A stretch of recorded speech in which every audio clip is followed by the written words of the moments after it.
Another night of deadly missile strikes on the Ukrainian capital, with a power site severely damaged, cutting water and electricity to thousands. Turkey's president confirms 41 people died in Friday's devastating coal mine explosion, vowing to end mining accidents. Food shortages in East Africa are set to cause one death every 36 seconds until the end of the year, Oxfam warns.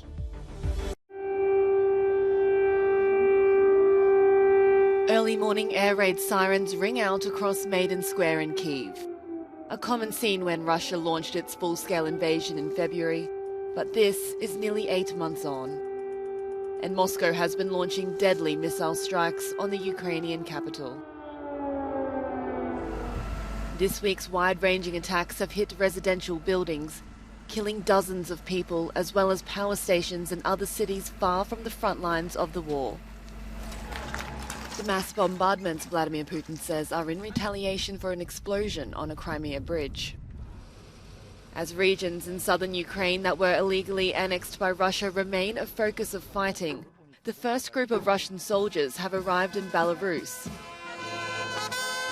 after the two countries agreed to deploy a joint regional group of troops. The Russian Defense Ministry has published this footage of what it describes as mobilized citizens and volunteers training. Putin yesterday said the call-up of reservists would finish in 2 weeks. The divisive mobilization has seen hundreds of thousands of men summoned and huge numbers fleeing the country. Turkey's president has confirmed 41 people have died from the devastating coal mine explosion in the country's north. The discovery of the final missing body brings the rescue mission to an end more than 20 hours after Friday's deadly blast. Recep Tayyip Erdogan has travelled to the site, vowing to bring an end to mining accidents. We will determine how the explosion happened and whether there is anyone responsible through administrative and legal investigations. These investigations have already been launched. 110 miners were working underground at the time of the explosion. Almost half of them were more than 300 meters deep. Those lucky to survive emerged blackened and bleary-eyed. Family and friends have said goodbye to Selçuk Ayvaz, one of the 41 victims. The 33-year-old is survived by his pregnant wife and 2 children.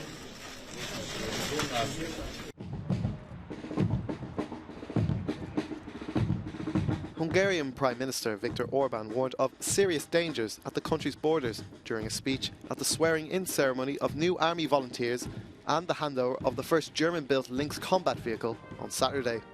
He added Europe is facing a protracted war with Russia's ongoing invasion of Ukraine, and that Hungary needed to face reality with the flow of migrants. Mr. Orban says there is huge danger. In the east, the guns thunder and the war rages. And in the west, uncountable amounts of weapons flow to the front. And if that was not enough, Europe is besieged by tens and hundreds of thousands of illegal migrants on our southern borders.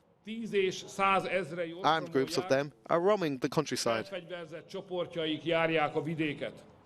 Hungary has seen a massive influx of migrants in recent months, most notably those entering from Serbia along the Hungarian-Serbian border. Many migrants are using Serbia, which is not part of the EU, as a loophole to try enter the European Union. How are you, sir? Are you fine?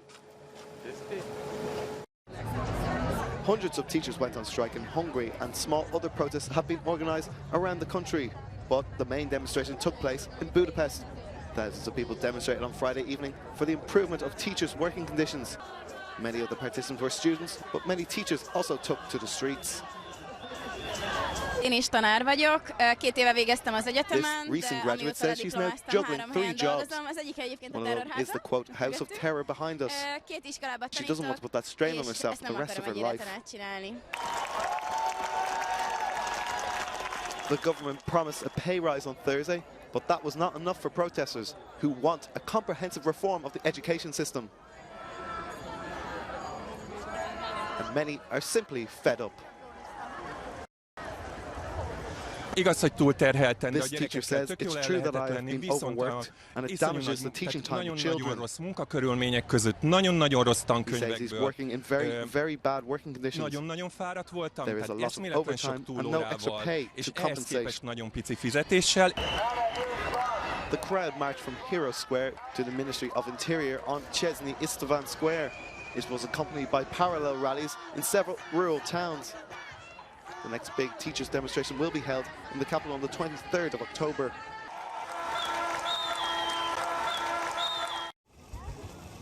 Aid organisations and the United Nations are calling for urgent famine relief for East Africa as the people of Kenya, Somalia and Ethiopia confront their worst drought for 40 years.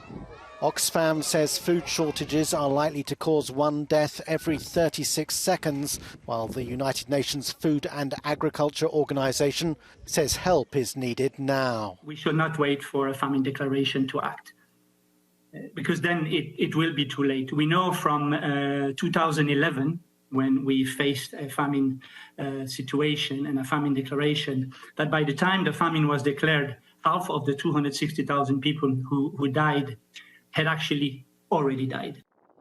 4 successive seasons of poor rainfall have caused livestock to die and crops to fail, with rural populations in hard-to-reach areas of Somalia the hardest hit. The current drought is the worst that we have seen in the last 4 decades. It has affected about 7.8 million people. So that just to put things in perspective, this is about half of Somalia's population. 90% of the country is facing extreme drought. High food prices caused by the war in Ukraine have exacerbated the situation, and the FAO also warns food instability is often linked to an increase in gender-based violence. The alert coincides with the United Nations World Food Day.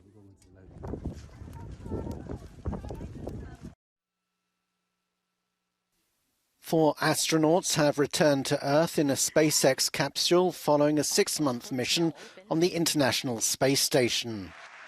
The capsule successfully splashed down in the Atlantic off Florida.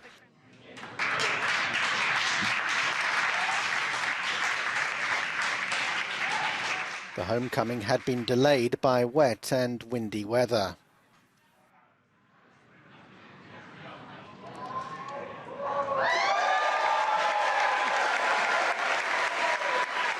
The European Space Agency's Samantha Cristoforetti was one of the 4, alongside 3 astronauts from NASA. Pizza and ice cream were among the things they said they'd missed most, as well as taking a shower and being with their families. We should be able to get some views of the fast boats as they approach. The Rosetta Stone is the star attraction of an exhibition opening at the British Museum. It marks one of the most significant dates in Egyptology, 200 years since the French scholar Jean-François Champollion finally cracked its code and deciphered hieroglyphics. The exhibition comes at a time when the British Museum is under pressure from some Egyptologists to hand the stone back to Cairo. The Human Rights Film Festival Berlin is returning for the 5th time to the German capital's cinema screens, and this year's theme is Beyond Red Lines.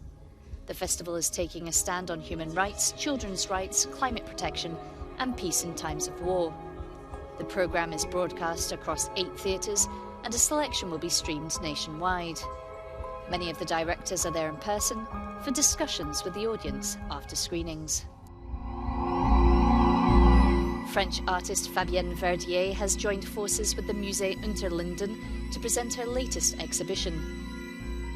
The artist's creations depict the end of life and compare that to the stars in a journey which embraces both death and transfiguration.